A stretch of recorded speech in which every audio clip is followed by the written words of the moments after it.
Good evening. It's wonderful to be back with you once more, isn't it, Ronnie? Indeed it is. And in a packed programme tonight, we shall be introducing you to the waiter who served a CID inspector with 8 hard-boiled eggs and a lump of suet pudding.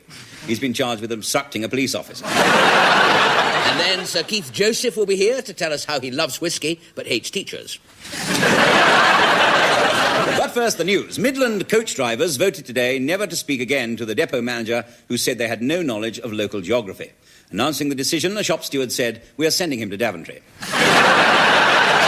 There was further evidence today that the old customs of the countryside are dying out, when instead of being burnt at the stake, a witch was sentenced to 2 sessions on a sunbed. Acting on a tip-off, customs officers at Heathrow this morning, while searching for a consignment of hashish, looked up the kilt of a Mr. H. MacDonald.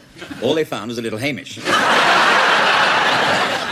Finally, good news of the progress of sex change patient Beverly Lamont. Today he was transferred from Guy's Hospital to the Dolls Hospital. But now a sketch featuring Mr. Ronnie Corbett, whose mountaineering career got off to a very bad start in his Swiss hotel when he failed to scale the north face of the Eiderdown.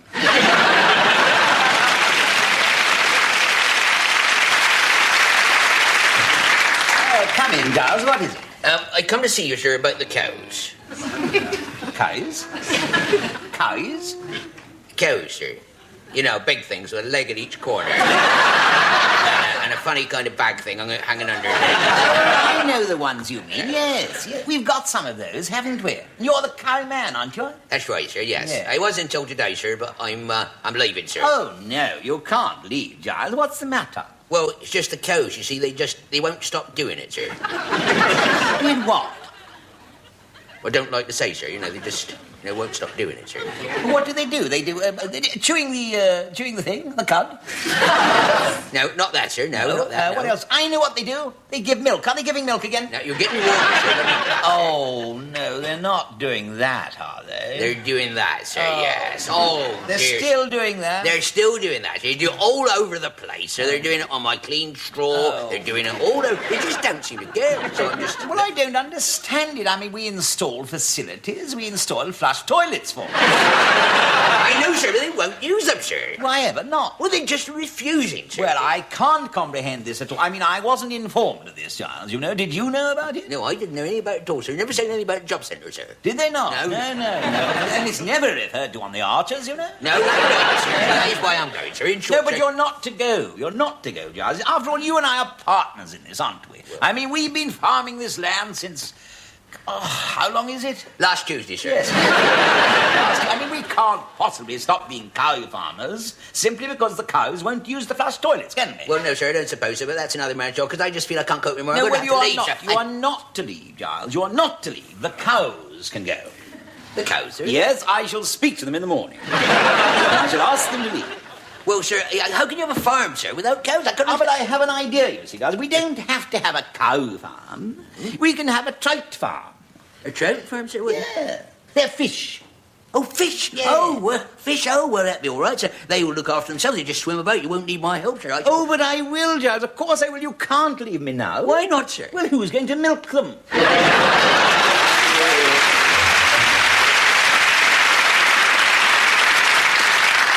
Tonight, Barbara performs a song which, incidentally, she wrote herself and is featured on her new album, Gold. It's called Another Good Day for Goodbye, so here she is to sing it.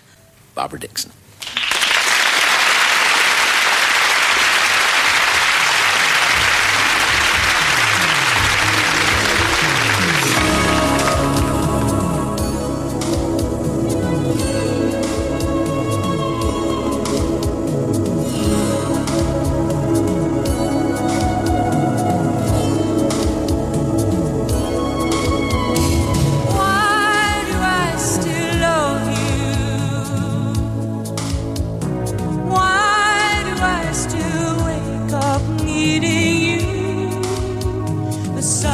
Coming up again, I can't think why.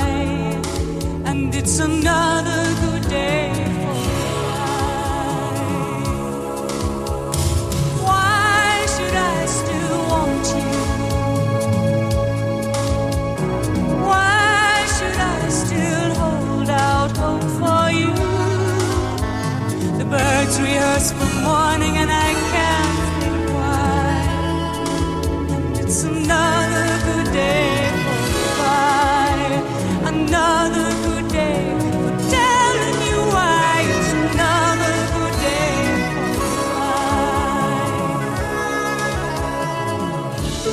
saw the photograph, your arms around each other, laughing, darling, wishing. And though it's innocent, it's guilty here inside my heart. I wish that it was me. I wish.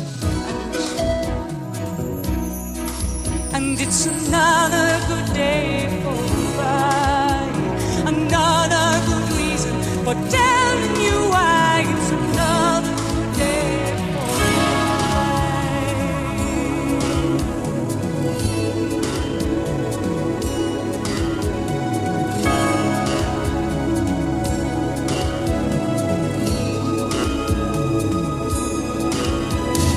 why do I still miss you? Why do I still dream I'm kissing you? And God does variations on a perfect sky. And it's another good day for goodbye, another good day for goodbye, such a good day for goodbye.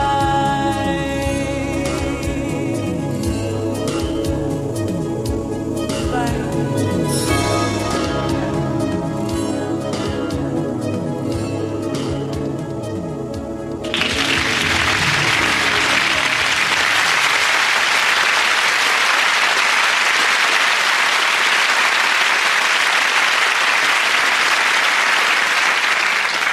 Good evening. Good evening.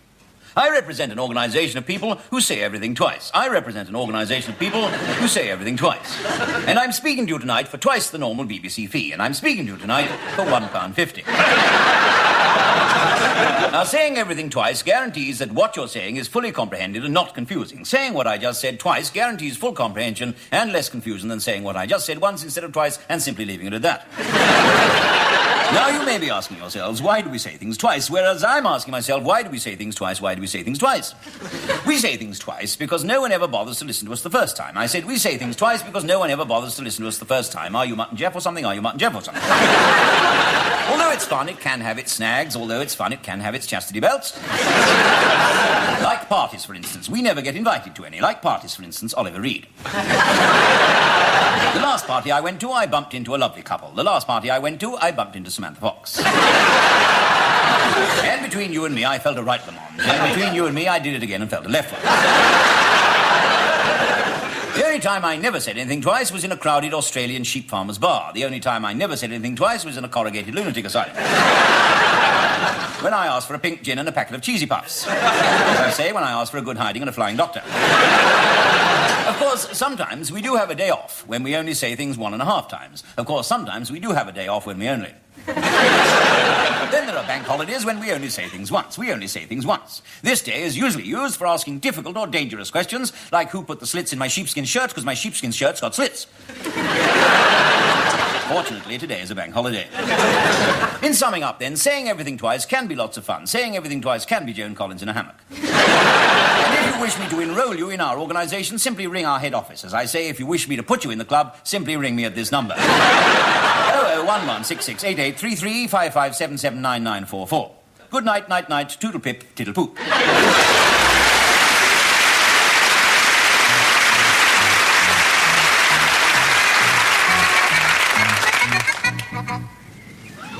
you know how to avoid falling out? Eh? Do you know how to avoid falling out? Yeah, get out of the way. You're going a bit bald under that balaclava, ain't you? Well, I'm not bald. I've got flesh-coloured hair. Go on, you can't fool me. I've got wavy hair. You used to have. Now it's waving goodbye. My advice is to stop worrying about it. I know a lot of people go grey worrying about going bald. The eyes are not what they was either. Why, what was their ears? You know what I mean. I can't see things close to unless they're a long way away. The paper said they can cure short-sighted now with a special herbal solution. That's just a lot of eyewash. I'm going to get a monocle. You'll sit on that and break it. No, I won't. That's not where you wear it. They've invented a new lens that can be hit with an hammer, dropped 100 feet, and jumped on without it breaking. Oh. Yeah, straight up. As a final test, they're going to let the post office have a go at it.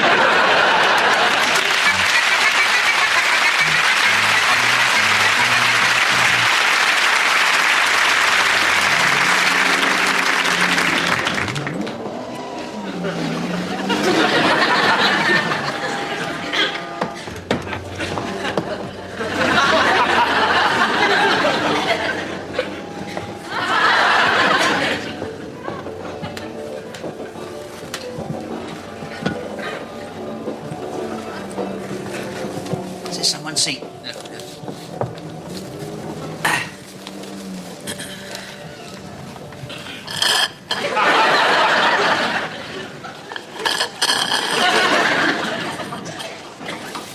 Sorry.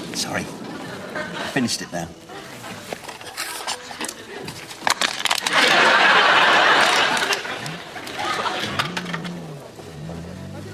Sorry.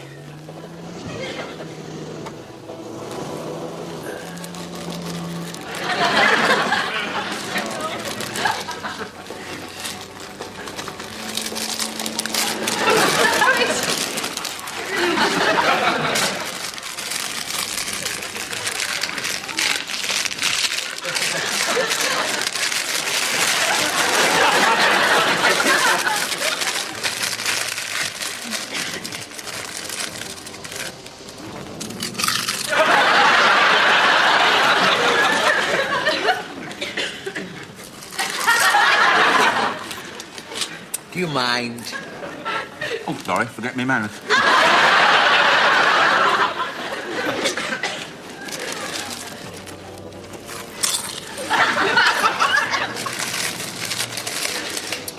Look, do you have to eat crisps?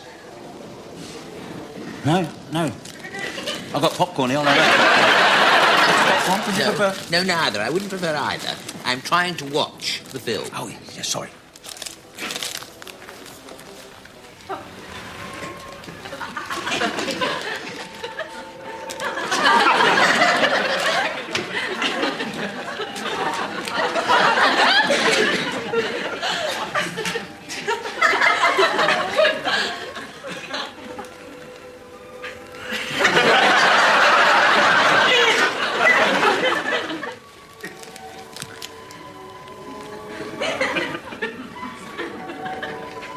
I've seen this. I've seen this film. So I've seen this film. I've seen this film. See that dark bird up there, the one that looks like Audrey Hepburn a bit? See that one? No, she's up there. It's no good looking at me. Look, up there. See her? Well, of course I see her, don't I? She gets murdered to death.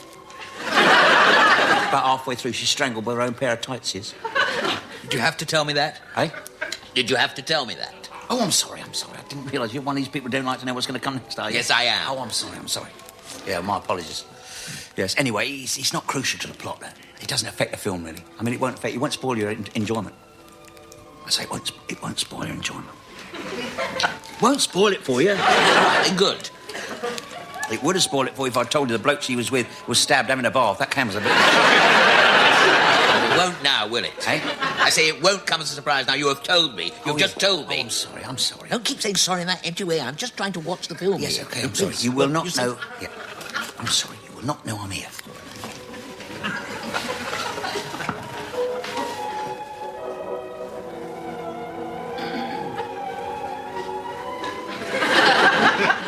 Is that a mole?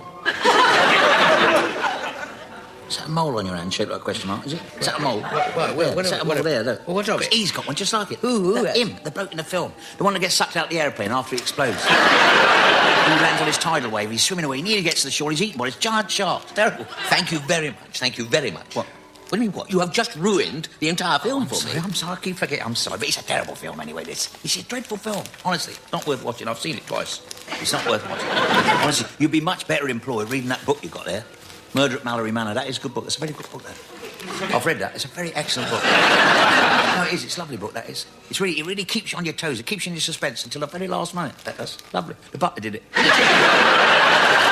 I'm leaving. Oh, don't. Hey, I hope you have a nice dinner anyway. Okay. You're going to have roast lamb, roast potatoes and peas. Oh. Yeah, and don't plan anything for afterwards because your wife's got a headache.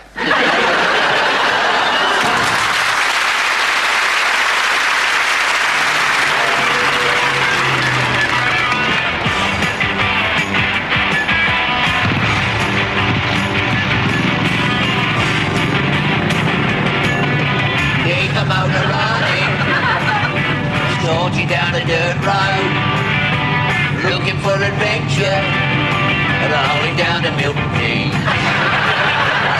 Heavy Kevin and Rhinestone Randy, this helmet is much too tight, but brother, he comes in handy, give me 10 every night.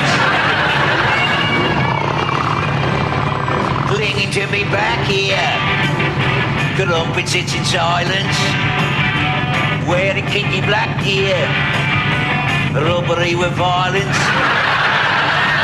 Don't bother with love and marriage, we're as free as the air. Each week I go up to the garage to change the oil in the air. We mean when we're wild, we was born to be wild, 'cause we're biking freaks, ain't had a wash for weeks. Reaching down to Bognor, making all the weird scenes, eating tins of baked beans as we're blowing into town.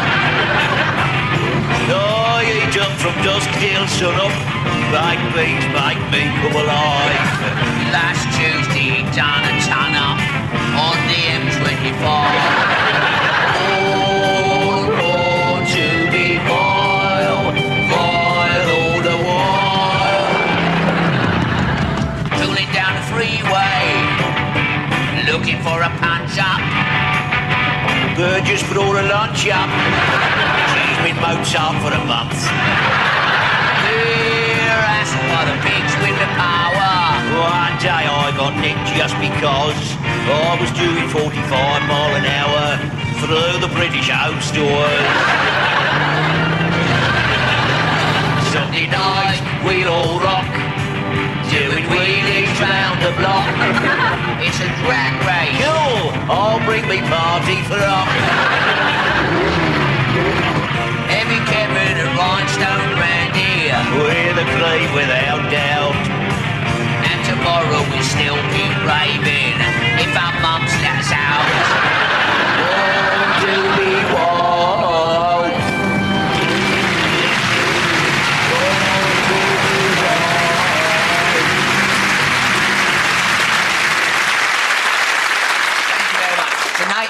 Tonight is rather a nostalgic moment because after 15 years it looks as though the time has come to say goodbye to the old chair. Oh, that's very nice, thank you very much. Owing to mounting financial pressure, the BBC is having to sell off many of its prized assets, and as from next week I am to be rehoused in Dave Allen's ashtray. By the way, for anyone who doubts that the BBC are in deadly earnest, I've actually got here the official estate agent's blurb for this chair. Listen to this. Ronnie Corbett's chair, Television Centre, West 12. We are pleased to offer this much sought-after little property, nestling in the idyllic surroundings of Studio 8 Scenery Store, situated within easy walking distance of the floor, and just the stone's throw away from Terry Wogan. Stones not provided, it says. It comprises one sitting tenant of mature pre-war type with ample scope for extension downstairs. How dare they? And B, jokes in need of some modernisation. Realistically priced at $29,000, but we'll take a tenner. Now, I can tell you, I intend to fight this through the courts. And I'm quite confident because I have got a very, very good lawyer, barrister who happens to play golf with me, who can work miracles. I mean, he was the one who got me compensation for unfair dismissal from the Harlem Globetrotters. Well, everyone is on the make these days. Actually, talking of lawyers reminds me there is still 1 or 2 legal hitches over my sensational new autobiography. I've got this, it's called The Secrets of a Super Stud. And Rambo Ronnie reveals all. No, at long last, I have decided to kiss and tell. No, I think it's high time people knew, the other Ronnie Corbett, for a change. Ronnie Corbett the swinger. You may scoff, but many's the night I can be glimpsed mixing with the jet set down at Tramps in my tight clinging jeans, with my big gold medallion, my duffel coat open down to the navel, bopping away, till 3, sometimes 4 minutes past 7. I admit, it hasn't always been like that. I haven't always been as physical with the ladies as I am today. I was quite a late developer emotionally. I used to have this dream that I was alone in a dressing room with 5 topless dancers playing This Little Piggy Went to Market. I suppose it all stems from being very small as a child. I mean, when I was born, my mother demanded a recount. Anyway, as I say, we are having some legal trouble over one controversial passage in my new book about the time I spent the night in Britt Eklund's bedroom and got arrested for loitering in a public place. So if the mooker fails to appear, you will know why. But on to tonight's story, which is a true tale. True life tale that actually happened to some very close friends of mine. And since it's a bit personal, I'd be obliged if you didn't let it go any further. Now, they're a bit of a strange couple, these two. Every so often they invite us round for dinner to the chic little pad in Hampstead. It's all very open plan, They've just had the goldfish bowl and the budgie cage knocked into one. And it's a very exclusive neighbourhood, I'll tell you. I mean, where they live, they don't have morning papers. No morning papers at all. Alistair Burnett comes round and shouts through the letterbox. Anyway, here we come to the interesting part of the story. And not before time, I can hear you say. No, the story, incidentally, this story was reminded to me the other day by Peter Alice at a little informal bonfire I threw after my golf lesson. It wasn't much of a bonfire. I don't know if you ever tried to burn a set of golf clubs. The woods go fairly well, but the irons tend to hang around for a while. Anyway, this, for 20 years, this is the story, 20 years, this husband has kept a big wooden trunk at the foot of the bed. And he has made his wife swear on a blinding oath on her grandmother's grave, which is not easy because she was buried at sea, that she will not, under any circumstances, try and open it. And being a loyal wife, she keeps her oath until one day it's the wedding anniversary. Now, she comes downstairs expecting to find something on the breakfast table, a card or some flowers or, something. There's nothing, not a sausage. So she thinks, well, there is one sausage, yes. And a couple of fried eggs and some toast. But no presents. So after he's gone off to work, you see, she thinks, right, just for that, I'm going to open that damn trunk upstairs and see what is inside it, once and for all, which she does. And when she opens it, there inside she finds 4 golf balls and £800 tied up in an elastic band. What can that possibly mean, she wonders? Well, that night her husband comes home, full of remorse, loaded with flowers, boxes of chocolates, a bucket of Chanel No. 5. And he says, how can you ever forgive me? Happy anniversary, my petal, he says. At which his wife is deeply moved. I am deeply moved, she said. There you are, I told you she was deeply moved. She said, I have a confession to make. He said, you know that crowbar I used to get the skin off the rice pudding? Well, she said, while you were out, I used it to open that trunk upstairs, and I now know what is inside. 4 golf balls and £800. Oh, my God, says her husband. Oh, well, he says, there's nothing for it now. I will come clean. You see, throughout our marriage, every time I have been, as it were, unfaithful to you, I've opened that trunk and I've put a golf ball inside. Now you know. Oh, dear, she says. Oh, I see. Still, I suppose, she said, 4 golf balls in 25 years. Not so bad. But tell me, what about the £800? He said, well, every time I got a dozen together, I sold them.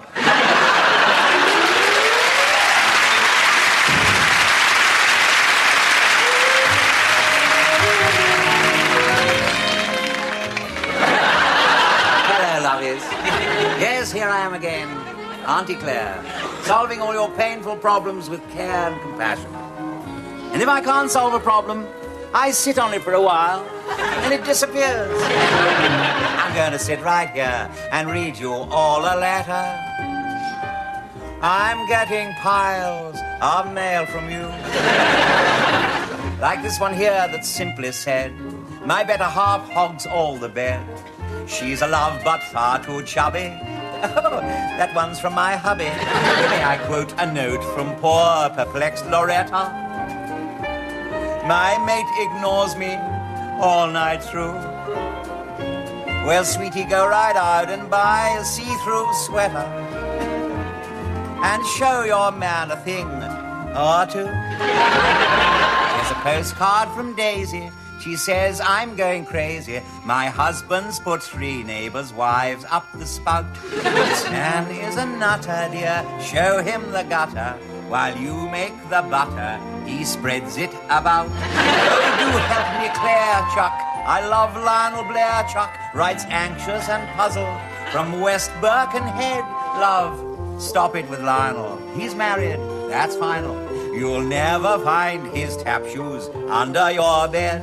Here's a card from Mary Hughes. I've got a thing about tattoos. I've got them everywhere. My boyfriend's going spare. My views of Spain drive him insane. There's a plan of Milan on my you-know-where. He loves to stray along the road to Mandalay.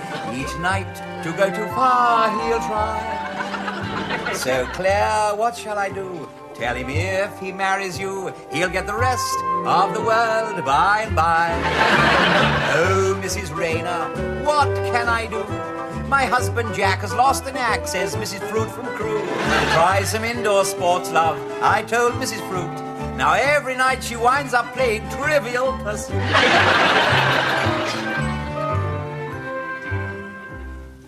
This one's from a man called Rambo, 6'4" and loves to mambo. Need a broad to love me night and day.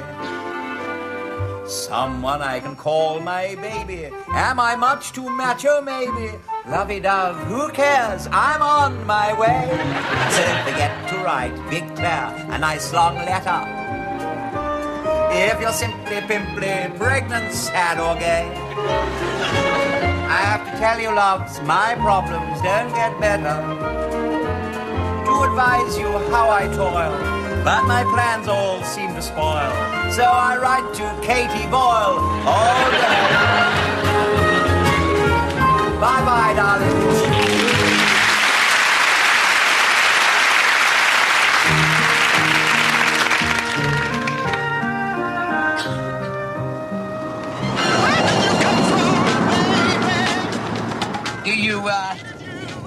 Do you like the fur coat, Miss Goodbody? Oh, I do. You're such a darling. And the necklace? Oh, it's beautiful. I can't wait to express my gratitude properly. The first of many times. Look out! You trying to kill everybody? My secretary is very, very sensitive. What? Village idiot. Thank you very much. That's the 4th village idiot we've run into today. Right, where is this hotel? 450 yards ahead, turn right and it's second on the left. The Smith Hotel. You are so efficient, Miss Goodbody. And for a temp, too. What a lucky day for me the day you arrived. One way and the other. Right, Smith's Hotel, here we come. Shall we call ourselves Mr. and Mrs. Smith? I'll be Mr. Smith.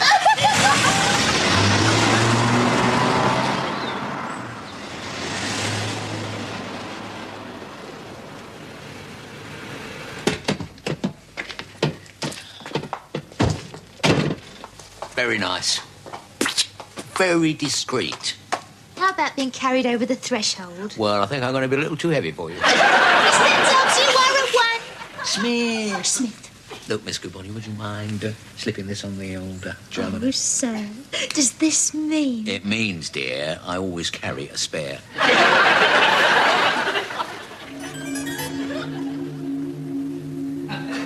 Oh, very nice indeed, eh? Very suitable. What for? Precisely, for a bit of what for. Here? No, not here, dear, not here. Upstairs, isn't it?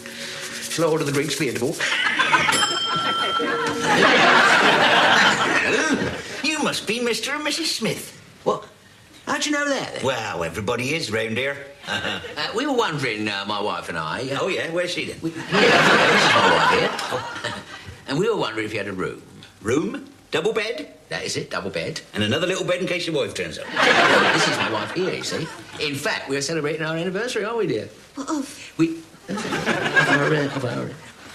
Of our last anniversary. Well, congratulations. Well, if you care to sign in, Mr. Smith. Smith? Oh, sorry, it's me, isn't it? This is Mrs. Dobbs. Smith. Double-barreled, eh?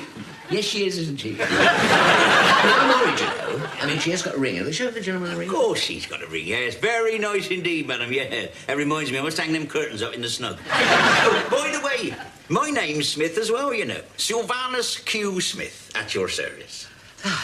Oh, well, suppose we better be turning in. Yes, very wise, yes. It is nearly 5 o'clock. I'm putting you in the Smith suite, sir. Now, this hasn't been slept in since Mr. and Mrs. Smith. I would go and get your luggage for you from the car, and you haven't got any. No, well, this all came up a bit suddenly. Oh, really? You didn't know you were going to have an anniversary? Well, not such a nice one.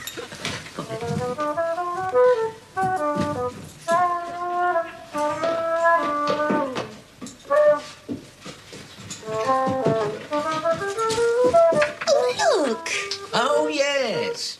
Bet they signed in as Mr. and Mrs. Smith.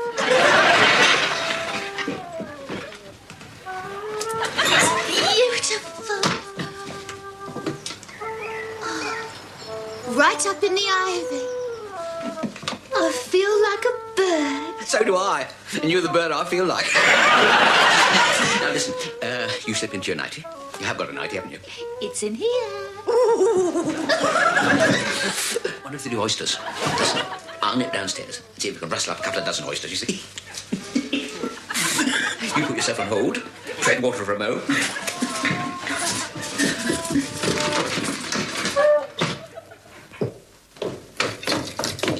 Have you got any oysters? Better than that, sir. The Smith Special. There we are. When it comes to putting lead in pencils, that makes a 4B into a 3/8. Cheers. Oh, ain't old strong, isn't it? Still very quiet here, isn't it? You're the first person I've seen here. There's nobody in the street at all. Oh, well, all the regulars will be in later on. Yeah. Jim Smith, the Smith family, the 3 boys, you know, the Smith triplets, Larry, Barry and Harry.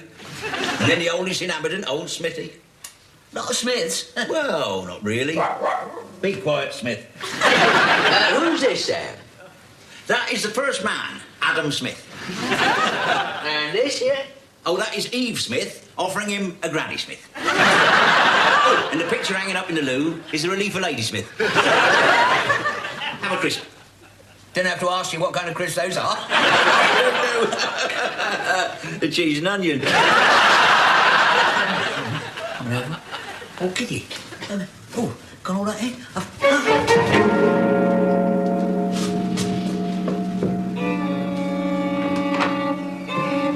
Good morning, Mr. Dobbs. Did you sleep well? Where? Oh, look, lovely day. Where am I? Where is she? Well, the chambermaid, it's her day off, sir. No, not chambermaid. Chambermaid, Miss Goodbody, my temporary second wife, my second wife. It's all going to be, you know. We were going to, you know. We were going to. Why haven't we? Why? Well, this isn't the Smith suite. Smith suite, sir? We haven't got a Smith suite. Well, this is not my room. This is a room you booked, sir. One single room. Single room? What use is a single room to me? What are you going to do in a single room, eh? Where is she? Where did she have gone? Not just... The kiss. This is it. This is it. You're not going to use all them, are you? Where is it? It's just along the passage. Pull the chain, hold it down for count 7. The Smith suite. It was here. Where is it? This has been the toilet roll cupboard ever since the time of Ethelred the Unready. Where's the Goodbody? Where's my crumpet? I could warm you one up. She was already warmed up, thank you very much. Now, where is she? Where is the lady I arrived with? You arrived alone, sir. We arrived together. We signed the boat together. Well, come with me and I'll prove it. Come on. There you are, look. No Mrs. Smith there, is there? It's got Brian Dobbs there. Of course it has. You signed it. Yeah, but Mrs. Smith was standing there. Mrs. who? All right, then, my secretary, Miss Goodbody, was standing there. Any distinctive features? Well, she was wearing paper knickers. And you were hoping to catch up on your paperwork, were you? I'm going to see the police about this. There's obviously something at the bottom of this. Yeah. Paper knickers, I dare say.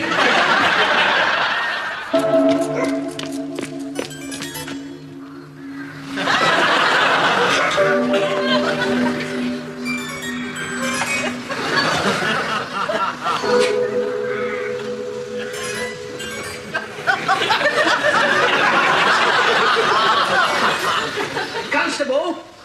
I'm directing traffic, sir. But there isn't any. Deceptive thing, traffic. 3 days, nothing, then 2 come along all at once. Oh, I'm off duty now, sir. P.C. Smith, at your service. Last night I stayed at Smith's Hotel. When? Last night. Oh, I don't think so, sir. No, this here church is the Church of St. Smithin, see? Now, you come and have a look at this here gravestone. That's my dear dead brother. Sylvanus Q. Smith died 1983, but he's alive. I mean, I've just been speaking to him. I stayed there last night. Would you come with me, please, sir? This thing's been an hotel for more 8 and 9 years. Condemned they were. Water in the milk and dry rot in the beer. It's impossible, I mean. My secretary, my car, my diamonds, my fur coat. I must be going batty. I think you ought to go and see my other brother, Dr. Smith. Well, where would I find him? Well, that'd be the short way, and that'd be the long way. But I don't advise you going the short way. It do take longer.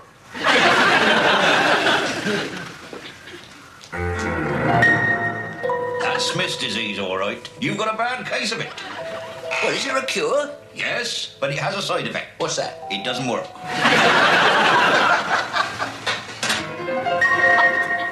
That's her. That's Miss Goodbody. No, you're seeing things. Very lovely things, but you're just seeing. It's me, darling, you know. Bunny lugs. You know, Scoojum, Inky Dinky. I'm sorry. I never saw you before in my whole life. Smith's disease. I'm going to start raving bonkers. There you are, a second opinion. That confirms it. What you need is plenty of fresh air and cold showers. Take all your clothes off and walk home in the rain. I'm mad. I'm going mad. Mad. Well done, Nurse Smith.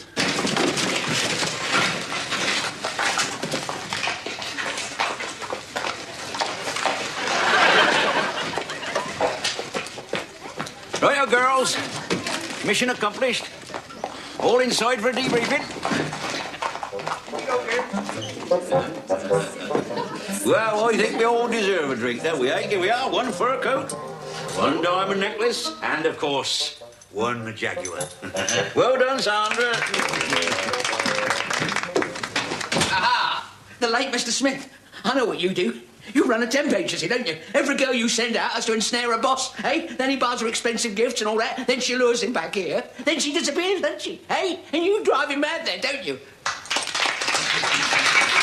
Thank you. Right, you've met your match now, Smith. I'm going to the police. Not P.C. Smith. Alias Dr. Smith, alias you. Nice work, Dobbs. There's just one thing. You tell the police, and we'll tell Mrs. Dobbs. Get on the phone, Sandra. No, please. What are you going to do now, Dobbs?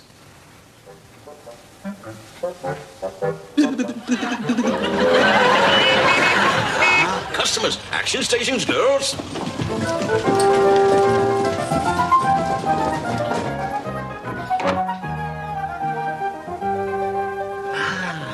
You must be Mr. and Mrs. Smith. Welcome.